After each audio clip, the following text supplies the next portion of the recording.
Well, good morning. Good morning, everybody. We say Tayayahi, Halmidakiapi, Chante West Nape Chizapalo. Good morning, and I greet you with a handshake from my heart. My name is James Rowlingley Sr. I serve as the chair of the ESA tech section, and this is you're in the webinar series here. We've been promoting and doing for the last few months. We're real happy that you're with us today. And before we jump into our webinar and with our guest here, special guest Ann Marie Chischilly, Jonathan, if you could put up the slide here for me. Um, we are really excited um, to um, to really have what we're calling, and I'm being a little facetious here, but I call it a Tech Day at ESA, and it should be on your slide here. But I just sort of wanted to promote this for you all and to hope that you would join us. So we have these four great events coming up, and I want to make sure that you know about it and encourage you to join us and to be part of this discussion. We have a symposium on Monday, traditional ecological knowledge. We have a special session called Sense of Place with Dr. Frank Lake and myself. We also have a workshop. So I know there's been a lot of interest in how you incorporate TEK in education and research and all those good things. So we have that as well with Dr. Michelle Montgomery. And then we also have a social networking event where we will be hosting and be led by one of our local tribal partners in California to do that. We also have a film. So we're really excited about that and to see how we can continue to engage you as ESA members and our guests as we go forward with these events. So thank you, Jonathan. So let's get started. I want to introduce to you Ann Marie Chischilly. She is the interim vice president, Office of Native American Initiatives. She's also a director for something called ITEP, Institute for Tribal Environmental Professionals, and this is all at Northern Arizona University. Ms. Chischilly serves in a dual capacity at Northern Arizona University in Flagstaff, Arizona. In May of 2021, she was named interim vice president for the Office of Native American Initiatives.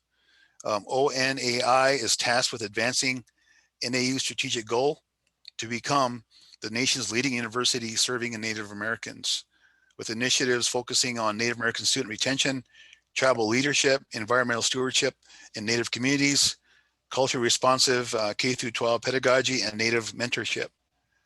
Ms. Chischilly also continues in her role as the director of the Institute for Tribal Environmental Professionals. For the last 10 years, she has been responsible for managing ITEP's work with Northern Arizona University's state and federal agencies. Tribes and Alaska Native villages. In 2021, ITEP celebrates 29 years, serving over 95% of all the 574 tribes and Alaska Native villages nationwide. ITEP continues to be the premier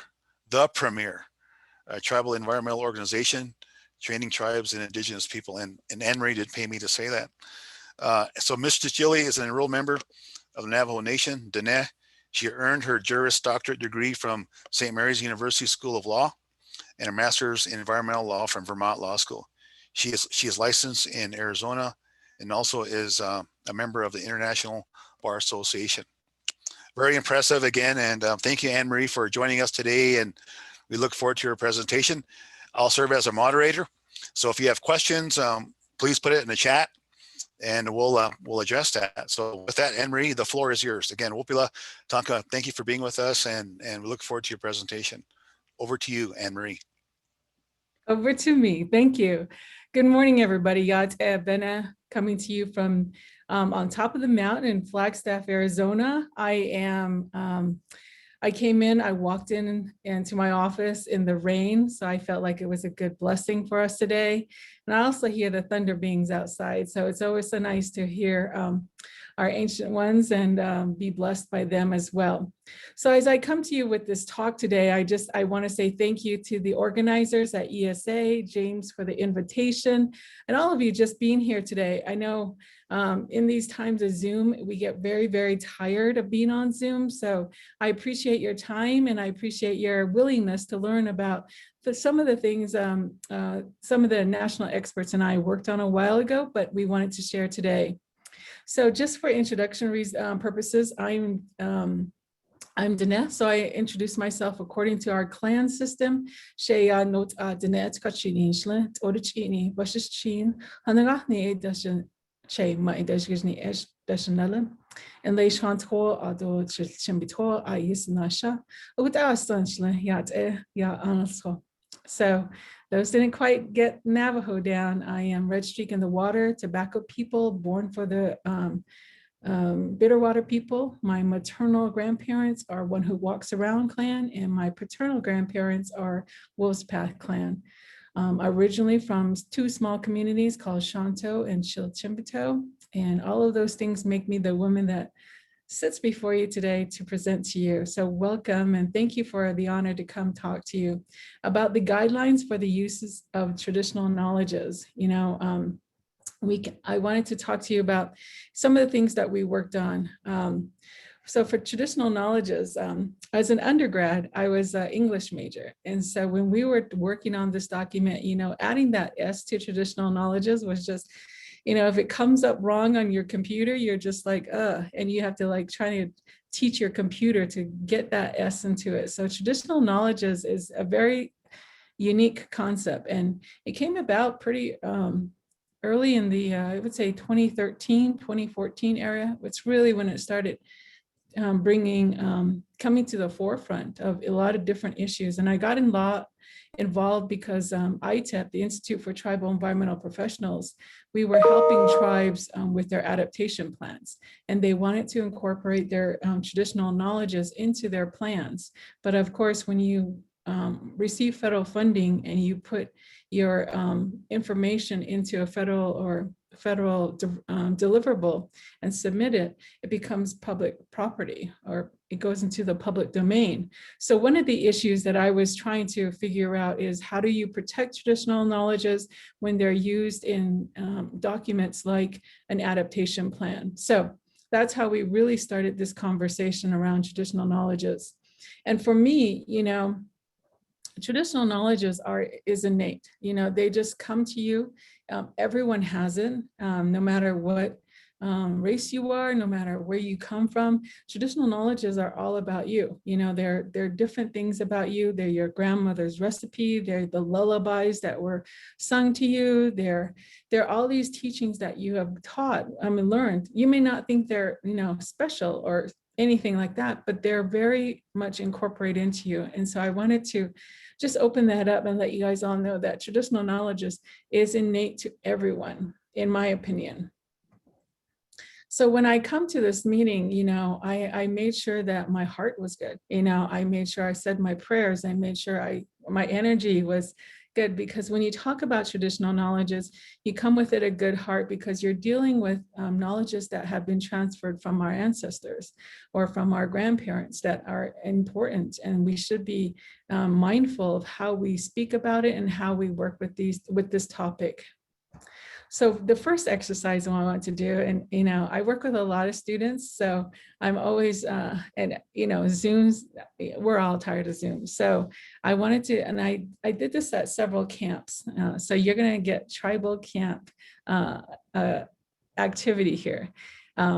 So the way I define it as an attorney, everything's in the definition. The way you define things is your foundation. So when you think about traditional knowledges, what are the key words you think about? What are the key ideas, concepts, and images that come to you just naturally? Don't think about legal definitions. Don't think about what your, whoever would say it is. What do you think innately? What does that mean to you? And so when you think about those things, a lot of times they come with stories, so I come with a lot of stories from my family members, good and bad, funny, not funny, and sad. A lot of them are sad, but they teach you things about who you are and where you're going in life. So I wanted to do an art project with you. How many of you heard of Native American ledger art? Yeah, maybe? So ledger art is a very special form of art. It's one of my favorite. And it was done, in the 1800s when a lot of our brothers were taken prisoners out in the Florida area, and they were given old scraps of accounting paper to draw on. And actually, they're supposed to learn how to read and write, but they instead incorporated a lot of their images from their lifetime. And I thought it was so amazing that, had they not done that, we would never have known what was happening at that time, because a lot of our, at least a lot of my knowledges are transferred orally. So to have a lot of captured information on paper was amazing to me. So I want you all to pull out a piece of paper, and if you have pens around you, I want to do a ledger art project with you. It's going to be very short. I'd love for you to continue to work on it afterwards, but I'd love to get you started. So on the left side of the paper, if you see this ledger art here, there's words. That was where all the accounting from the past was.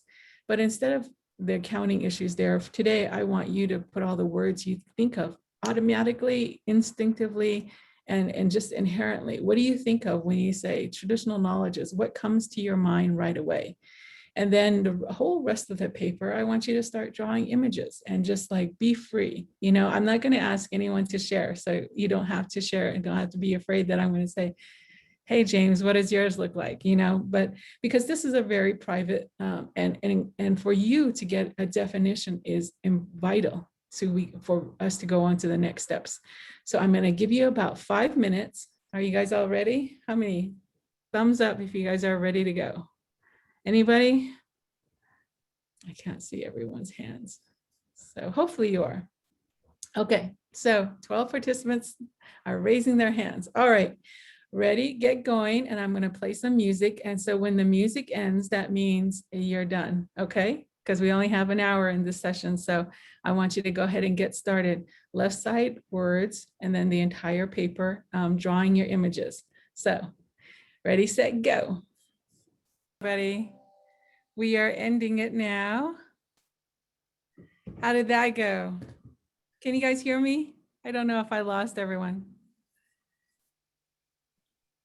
It went by fast. I can hear you. Yay. Okay. All right. I just can't see my face anymore. I don't know what happened to me. That's okay. I'm going to take this off. So, it's always odd to start a Friday morning with music and drawing as part of our profession, but I always like to go outside the box and challenge us with art projects. So let's all take a really deep breath. Right? All right. So if you don't know that music, I was on a 16-hour flight to Australia, and I watched a documentary about an Aboriginal man out of Australia, and his name is Garumo, if I can say that correctly. And so that's the music that came with you. And so the reason why I wanted you to put down your words and your impressions, because, I'm going to go into the definitions that have come up recently, but I wanted you to always maintain your definition is what is the most important. So as we move forward, let's look at, oops, I can't move forward. Let's see. Maybe I can do this. There we go.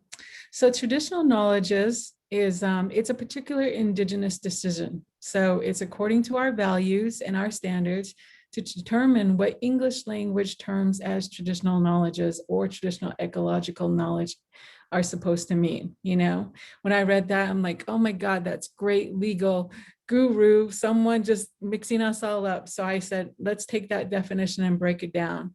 So for me, what is valuable, significant, and valid in our own right? What do we consider our values? That's our traditional knowledge. It must not be validated by Western methods of Western science to be considered legitimate. Key, because we do not need validation. What we think, what we feel, what we own is our own traditional knowledge. And then lastly, internal methods of defining, valuing, and validating their own knowledges or our own knowledge systems must be respected. So those are three key things when you're thinking about traditional knowledge, and everything that you put on your paper, they must be validated and they are legitimate as is. No one can say, hey, that one doesn't really fit, because it is yours, okay? I wish we could have a conversation because I'm fine. Let's see, there we go. And for me, traditional knowledge comes really, it's simple. This is my late grandmother, Catherine Wallace. And all the knowledge that she and her grandmother's ancestors had and gave to her goes through my mom, goes through me, and goes to my young son. You know, my son's 14 now, but I was raised in a traditional way. My grandmother was an herbalist. And for me, traditional knowledge is one of the things I think about was going into it's called her cellar, was just seeing a wall full of jars and old coffee cans and little packets. And she would gather medicines from all around the area and help not only our family, but help many other families. So for me, that was one part. Other part was farming. Other part was making food. Other part was how do her jokes. Oh my God, they were hilarious. And I consider that part of my traditional knowledge because she was hilarious. She would make fun in the middle of a disaster. She would cut a joke and we would all be laughing so hard. But that was just her way of dealing with a lot of the hard things that come as if when you live in very remote and places that are, it's a very hard life. So I'm just sharing some of my traditional knowledges, and I'd like, and maybe at the end, if we have time, if anybody wants to share theirs, they're open to, again, no judgment and no pressure. So I'm going to move in now to a different section of my talk. So why is it important? Like I said earlier, traditional knowledges came important for me. It really hit the scene around climate change when tribes were trying to apply for grants, and they were not allowed to because the federal government did not recognize traditional knowledges. They wanted Western science, which is what this picture depicts. It's the constant data gathering, qualitative data gathering.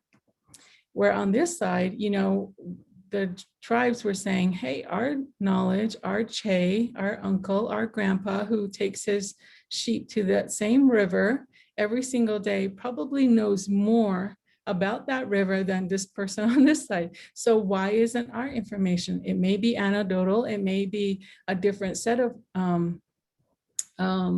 data points, but it's just as important. So, and to be denied funding because we wanted to use our own traditional knowledge data sources was just something that, we had to change. And so when I went on to an advisory committee, myself here and my friend, Dr. Gary Morishima out of the Quinault Nation were selected to be on this advisory committee. It was one of the first climate change federal advisory committees. And these are all your top scientists here. You may recognize some. And so the first question Gary and I took to this committee was, we wanted to define, we wanted to put some parameters around traditional knowledges. And they basically said, hey, you know what? Start your own subgroup. If there's any way to become an expert, start a subgroup. So that's what we did. This was under Sally Jewell. This was before the Trump administration. It was under the Obama administration. Sally Jewell was a secretary at the time. So the advisory committee started and they said, start your subcommittee. Oops. And then, so we did. And that's where we got Gary, Kyle Powell-White, Preston Hardison, a bunch of folks that were already working on a lot of these issues. And we got them all teamed up into one I think it was 1 year we had to write this document. It was a pretty quick turnaround. So we wrote the knowledges, the guidelines, and then of course you put them out for public comment because it's a federal process. And then we went all the way back up the chain. And so this took about a good year. And right before the administration changed, we were able to give this report to the secretary, and along with 9 other recommendations from the rest of the team. And she was able to recognize it. So under the USGS enterprise, you now have a guidelines to walk you through what these are. And so the other side was you started seeing other federal entities. This is EPA's Office of Land and Emergency Management. He recognized that considering TK, when you're looking at cleanups, was vital. So he put in a policy there. And under the Commission for Environmental Cooperation, they brought forward a roster of experts on traditional knowledges to help them. So I see that a question. Yes, the report is accessible, and I will talk about it. Thank you for it. I love questions coming in while I'm talking. So yes, I'll let you know where to find it. So it started being recognized on a lot of different platforms within the federal agency. So I'm going to jump now in. I know I am looking at my time. I'm at 26, so I'm just starting. So the principles of engagement. These are your, if you don't know the United Nations UNDRIP, the United Nations for Free and Prior Informed Consent, are some of the basic foundations. So that is the foundation of these guidelines. So guideline number one, understand concepts. I'm going to have to turn off my chat so I can see the whole thing. Is to understand key concepts and definitions. Again, this is the foundation. Anybody, if you write a contract, you write the contract because you want to define everything. You want to define the terms. You want to define what your proposal looks like. All these things. So understand key concepts. Respect each individual tribe that has a unique knowledge system. So one of the key things, what I think is traditional knowledges may be different from what someone else in a different nation, a tribal nation thinks of. It's not moving. There we go. Recognize that tribal experts and tribal holders are authorities of their own knowledge system and deserve to be treated as much. So I work with a lot of traditional knowledge keepers in my profession, and all of them are different. You know, there may be one ceremony, but there may be 10 different ways to host that ceremony, and all of them are the same way. So all of them are valid. So one of the big things is know what the common terms are. So if you understand something, make sure that your counterpart understands it the same meaning, you know, because you don't want to go into something and think you have the same definition and not, because those tend to blow up really quickly. Moving on, I'm going to try to go through these fast. If the tribes, and this is a big if, and I put it in red, tribes choose to share information about TKs, clearly articulate conceptions of your knowledge systems with them. So again, make personnel and or resource available to aid researchers. This is a big one. This comes up a little bit later on. Make sure you have enough funding to train everyone, not only on your side, but both sides, to understand these issues. Guideline number 2. Recognize that Indigenous peoples and holders of TKs have a right not to participate. And this is a huge one because a lot of times tribal folks get into agreements and then they realize that their information is going to become public. And then they then say, oh, we don't want to be a part of it. And that causes a huge disturbance. But you have to make sure, you have to understand that tribes and Indigenous peoples may opt out at any time. So you must work on all the foundational things so there's no misunderstanding, and so that they're not forced to opt out. Actions, this is for agencies and it's 9:30. My little man telling me, hurry up. Actions for agencies and researchers: respect the rights of Indigenous governments, these are tribal nations, and holders to not participate. Again, these are just all things that we need to do. And be explicit when you choose not to share. So they may say, I want to do this part, but I don't want to do that part. You know, so you have to draw up your proposal, your contract, according to what they're willing to work on. And then you have to also ask the community that you're working with, the tribe, do they have protocols? Do they have an IRB, an internal review board, research board that looks at these things? And then you have to make sure that partners adhere to protocols. So this is a big one. You know, what are the issues come up and how do you make sure that each side is following the protocols and the agreement that you came up with. So guideline number 3, understand and communicate risks for Indigenous peoples and holders of knowledge. So this is a huge one for me because I went through a lot of training under the World Intellectual Property Organization to learn about what TK's traditional knowledge is and how important and how you look at it as intellectual property that must be protected. So patents, copyrights, and legislative authorities help you get to those protections. But a lot of communities don't have the funding to go through that whole system because it takes quite a while to get a patent, a copyright. But you do have legislative authorities. So a tribe can go through their council and say, okay, these whatever document, whatever project you're working on is agreeable to us. And so then you have some protections there. They must understand the balance of risks. They must understand, so you're going through a project and something gets leaked out into a public domain, a sacred site. They must understand that that may happen and they must be willing to take those chances. If not, they must say no there. You must agree to not go there and move on.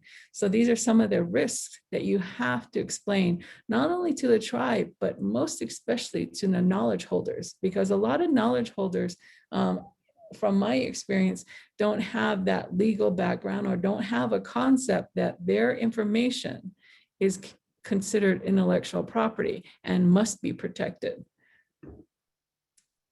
These are agencies for, this is the actions for agencies. Determine the extent of which the traditional knowledges involving confidential or sensitive information can be protected from unauthorized disclosure. Example, FOIA. So one of the things that came up was researchers and everybody else were writing things down and putting them into emails. That's not public disclosure until someone comes back with a FOIA request and says, we want all the emails from that person regarding this topic. Then that's when it gets exposed. So be careful in those steps, and they may be benign. You may not intentionally be wanting to put something into public domain, but it can come back. So just cautionary steps there. Understand and communicate the risk. Okay, identify them. Make sure everyone understands what they are. Clearly write them out. Consult your tribal attorneys on these issues because they probably have their own protocols for them. I'm going to really speed up because I'm really late, guys. Establish an institutional interface by developing formal research agreements. Again, make sure your agreements are clear, transparent, and culturally appropriate. Make sure each side understands. Big one, make sure that you have a conflict resolution plan. Inevitably, whether you're best friends or not, whether you've worked with this tribe for 20 years or not, there could be conflict. How do you resolve them? Where do you go? Do you go to the council? Do you go to the elders? Do you go to, you can even go to court of law, which is probably not the best way, but just have a clear plan for resolving conflicts. And specify those conditions during the free and prior informed consent process, which is at the very beginning. And then work with predetermined methods. Say, okay, if we get in, we don't agree with this, we will go to our elders to handle these types of questions. If it's a contract issue, we will go to the tribal government accounting office, something like that. Have clear ways to define and work through problems. Provide training for everyone, often and early. I'm going to work this. This one's pretty standard, and make sure you allocate resources, and make sure you allocate resources for the tribe that you're working with, because a lot of times they don't have funding to get to the meetings. They don't have funding to travel to all these or participate in larger stakeholder meetings that may be happening in the community. These are all important things that need to be considered. They need to be governed, and that's it. Guideline 6 provides specific directions to ensure that protections are upheld. Agency staff should not write down. These are the things I'm talking about before. Rules for access, make sure that all information, big part of this one is who owns the data at the end. when you go through this entire process, if you're federally funded and have a federal directive at the end, you must make sure that the tribe understands that that information that they are willing to put forward may not be owned by them anymore. So who owns data at the end is huge. Make sure you understand those and work those out clearly. Recognize multiple knowledge systems, knowledge holders. I talked about this a little bit before. You know, there's a ceremony in Navajo. It's the coming of age for a young woman, and it's called the Kinata. And I've been to probably 30 in my lifetime, and they've all been run differently. They have fundamental things, but they've all been run differently. So recognize that multiple knowledge systems and knowledge holders do things differently. So don't just go to one tribe and say, oh, you're the designated medicine person for the whole tribe. Nope, they're probably not. There's probably like 30 others. And then you have their apprentice, you know, and then you have, you know, an elder council. So make sure you understand the entire system before you really get involved. Develop guidelines for review of grant proposals. These are just your basic grant protocols. Make sure you have those set in stone. Make sure that they understand that where the information is going to go, how it's going to be used, and make sure that they're in the design phase. Please, please do not go out to a tribe and say, we have $500,000 to work on, you know, these things, and we have it all designed in a grant. It'll help you. You will be benefited, and the tribe will just say, no, thank you. You know, they want to be at the very beginning. They want to be the ones who said, we want that $500,000 grant. We want these things to happen. These are our values, and you can help us by doing these things. So that's, I would say, the better protocol to use when you're working with a tribe, instead of going out to them and say, we already got a grant. Now, the question that was asked, where do you get this information? This is the website. You can just Google traditional knowledges on climate change or tribal claims. And then you'll see at the very top here, the guidelines are here. You have to download them. It's 100 plus pages, so happy reading. And then Dr. Gary Morishima also put together a primer, which really explained why tribes are being more impacted by climate change than any other race. So that's a great read as well. And then you also have the opportunity to tell us what you liked and didn't like, and you can tell us there. It's time to update. And then all of us who are, and if you're interested in helping, we would love to have more writers on the next team. So I want to leave with a story that I learned about traditional knowledges. I was out at a youth climate leadership out in Virginia, and it was 100 youth. The BIA puts it on. They had a different name at that time, and they asked me to judge these panels as they were doing their final presentations. And so we were judges, and one thing, I didn't want to judge anything, but there was one young student that got up there, and he was so disheartened, I guess. And he just said, you know, climate change is going to take everything away from us. And, you know, as a mother, as an auntie, as a sister, I looked at that young man, and he had brought everybody down, you know, and I was just like, okay, this is where you speak up. And so I basically said, things are not going to be easy, but things, you have to fight for things. You know, I did not learn the Navajo language from my mother because she wanted to protect me from her boarding school era, but I had to go back and learn, and I had to go back and learn teach my son. I did not learn weaving. I had to teach myself how to weave. You have to want to fight for your own traditional knowledges. You have to want to learn them. They're not just going to be easily given to you anymore. You have to learn to fight for them. And so I was able to change the mood. I was able to encourage them and say, you know, this is doable, what we are doing today. And that night, under strawberry moon, they all came out. This had been pre-planned, but they all came out and did their traditional dances. They had what's called YouTube powwow where they were playing music on YouTube and they were all dancing to it. And it was just beautiful. It was beautiful to see that they were in fact learning all their languages and learning all their dances that are vital to where they go. And so for me, learning that and really preparing for a seventh generation, issues like climate change may be overwhelming, but I know the seventh generation is here and they're rising.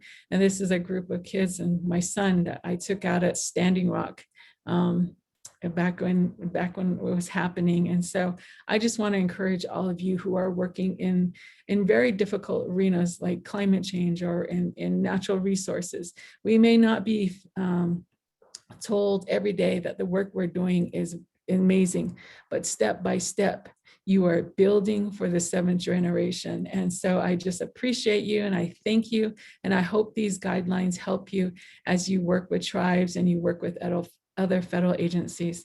So thank you.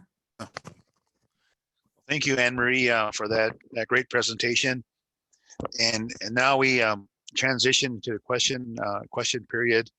Ann Marie, we had a question about environmental justice and how the federal government, for instance, takes comments from community regard to environmental justice. And the question was, we know that there are sort of limitations in how they collect those comments, and the questioner talked about maybe a 3-minute maximum. So there is a process of how they do that and how they kind of guide that. But his question was, how do we include stories?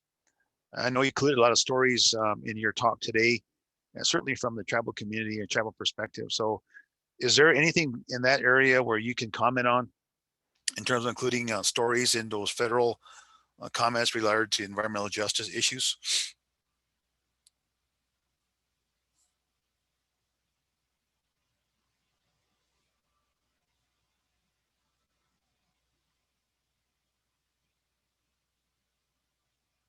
Sorry, guys. I'm trying to figure out my system today. I'm on a brand new computer. So I didn't know, I was on a video, so that's okay. But with regards to the question, when comments come out, I know when you're verbally saying your comments, you only have 3 minutes. However, when you're written comments, those are where you can put in an entire story. You can write a book basically and submit those, and they have to consider them. Most importantly, they have to look at the recommendations you are making towards whatever rule or regulation they're proposing. So that's how you can put it in, but you have to be on top of it because they do move quickly. A lot of times there's a 60-90 day turnaround for comment letters. But so that's how you can say, or you can say in your statement, please refer to my comment letter. There's information in there that you need to consider. So that's one way to really draw out your 3 minute into a book. So that would be my recommendation there. Okay. I sort of had a question for you as well, Ann Marie, and I know that you gave us a lot of sort of legal background on the incorporation of TEK into projects or proposals or work in general. How do we think about preparing both scientists, Western approach scientists, for instance, and what are your thoughts on how do we prepare those science to work more effectively with Indigenous people and when it comes to TEK? How do we do that? By trainings like this one. This is really a specialized niche, I think, in this area, I think, and it's growing. It used to be like only a handful of us knew what this area was really about, but now it's growing and there's a lot more webinars. There's a lot more books that are coming out about how to work with tribes with traditional knowledges. There's also under the United Nations, if you go to their website, you go to the World Intellectual Property Organization, WIPO. You Google that, you will go to their website and they will have actual guidelines too, to working with Indigenous peoples. And you may modify those to help you in your field, wherever you are today. But those are good foundations to learn how to work with people in your community and to really follow vetted guidelines, as I would say. Okay. Well, again, we're taking questions for Ann Marie. If you have any questions, please put it in the chat. If you guys don't give me questions, I'm going to have to share my my drawing. And I don't know if you want, you want to see that. A lot of stick people. A lot of stick people. I want to see the picture, James. Well, here's a question we have here in the chat. Do you know of a place where we can learn more about protecting TEK when it comes to FOIA PRAs? Question. Oh yeah, FOIA is a huge one. So, I'd have to look that up and send it to James. There was a site, but with this administration change, a lot of those connections have changed. So I don't want to give you something that's outdated. So let me try to find that website that I used to refer to people there and see if it's still live. And then I'll send it to James, and hopefully, James, do you have his name or her name? And we can send it forward or to the whole group. Yeah, we can. I think this webinar will be recorded. And so again, if you have a question you want to follow up with directly with us, put it in the chat and we can follow up with you an email. Okay. And also Bob mentioned we have a website. So please check out our website at ESA TEK section, and we'll put that information as well. Okay. I have it in my notes. Follow up. Okay. Got my homework. Well, it's okay to put Ann Marie to work, you guys. I know she's a fancy vice president. She's a fancy vice president now, but she doesn't need that much sleep. That fancy. Any other? I'm looking for a question here, but Ann Marie, we talk about organizational practices now, and what are your thoughts? Going forward. So we have something like ESA TEK now. We're sort of pushing the community as a whole to really think deeply about TEK and how we work with that in respectful and reciprocal ways. What are your thoughts on the future of organizations like mainstream organizations like ESA, and then you have ITEP, and I know you work on this stuff as well. What really does the future hold in your mind about greater and greater and more effective collaborations among our organizations? That's a great question. So I think under this administration, it's very different. We now have Secretary Helen moving forward with a reconciliation regarding boarding schools. So those types of initiatives are moving forward to really look at the harm and the issues that need to be resolved. And traditional knowledge for me fits around those. When I came into my position here, one of the initiatives I'm undertaking is how to indigenize a university. How do you take those steps to indigenize? And so it's one of them is meeting with the people, saying, what do you feel? How do you feel? And what can we do better? I'm always about, if you have a problem, awesome, but you better bring a solution that you want to the conversation, because I don't want to be the one to try to solve your problem and it not fit you. So I may try to solve a problem, but I want your input on how to solve it. So TEK is the very same way. How do you bring all these knowledges that have been protected? And when I worked with WIPO, I then went back for this conference, and it was all the patent attorneys were like sitting out there. And I basically said, there's a tier system there in WIPO, where the top tier, middle tier, I forgot how many tiers. I think there's 4 tiers. And in the top tier, that's all the super sacred, I call it super sacred. They have a lot of technical names, super sacred information. And so they were asking all the indigenous peoples to, give them their super sacred information. And I said, and I basically went up there and I said, I hope that top tier database of yours stays empty. And they didn't like that answer from me, because I just said, we have protocols. I have my own protocols. I used to work with medicine people, and I knew not to be in the room when they were talking about those sacred issues, because that was not for me. If I were to break those protocols, I would hear from my uncles, I would hear from my aunties, I would hear from all my family members who were saying, you're not you're not supposed to do that. You're not supposed to do those things. They will harm not only you, but they will harm your people. So for me, understanding that these protocols are already set in place.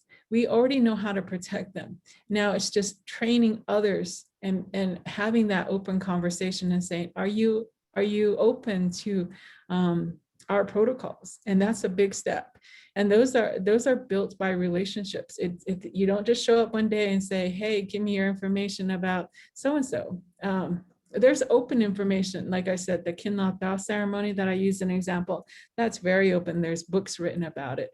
But there are other types of information that may be more considered sacred, so you don't ask for that information. So it's really building a relationship, and it may take years to even get to the first phase of this research project. That's great answer. We have another question from Mandy. How to help protect tribal knowledge being a non-tribal employees when we are working on federal project or even ethnography studies. So how do we, if you're a non-tribal member and you're working with tribal knowledge, how do we protect that on federal projects? That makes sense? I think so. So one thing I always tell, I have to, every place you probably know, there's a tribal consultation policy now. I know all the major universities have them. I know a lot of corporations now or federal agencies have guidelines. That's why these guidelines were set up. Understand that the information that you hold, if it's put into public domain, could be harmful to the tribe. So you have to work very carefully with the tribe and say, what information can I actually talk about?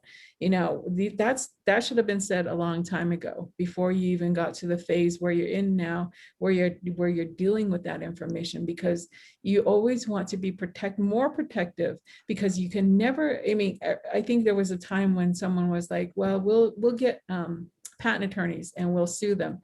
I'm like, that's all fine and great. You'll spend $1 bazillion with your patent attorney, but you can never withdraw that information out of the domain again. Once it hits the internet system, you will never be able to take it back out. So no matter how many people you sue to stop it, it's always going to be there. So it's always, my intuition is always to start and be more protective with tribes and their information than not. And that takes a lot of conversations with the tribe. What do you consider sacred? Okay, that's sacred, that's not sacred, and then you're going to have to do plans around it. Do I write it down? Do I put it in an email? Do I put it in the document? Do I use it as a deliverable? Those are all things you need to ask way before the project starts. Okay, very good, thank you. Another question from Emily Klein. She says, I also, one challenge I keep coming up against is the Western science model that wants to do projects on short timelines, less than 5 years. And that is too hard to establish trusting relationships within that Western model. Do you have any thoughts on this or ideas? Yeah. Those 30, 60-day turnarounds for comments are always, we're always asking for extensions with the partnership groups that we work with. So I understand timelines, and I understand people need to get things done as well. So, a relationship starts, you can always phase into the next relationship. I think most people in the professional field understand that there are timelines. So, they may agree to those timelines, but just remember, it's, if you're going to be working on big projects, you're going to be in there for a long time. So understanding that these relationships, they may come quickly, but they may not as well. A suggestion I would recommend is finding a champion in that community. So if you find an elder who's on board with this idea, That's that's one way to help that alliance grow a little bit faster. Or you have a tribal professional who wants to work on it. Again, the more people you can build a relationship within the tribe and build that alliance with, even if it's one person, it's a lot better than going in cold. That's all I'll tell you. And learn how to cook their food, learn how to cook good food, because these people, that's how we gather. Don't forget the food component. And a lot of people bring donuts, I'm going to say, right? I'll bring donuts. So bring donuts. Really? Really? I love donuts. You know, thank you. And one more question. We're coming up on time. We want to respect everybody's time. Here's one more question. This is from Deborah Yazi. That's a good Navajo name. Yazi. Thanks for the information you provided. Very useful for my position. There are undergrad and grad programs that are allowing non-law students to take class on IP and other useful classes. You've mentioned, will NAU be developing a TK class incorporating IP and other important laws to protect traditional knowledge? This would include using public domains versus private databases to hold data. Great question. The answer is probably, It depends. how much time I have, I'm May 5th, I came into my position. So I'm pretty new in my position, and it's interim, so it's not guaranteed.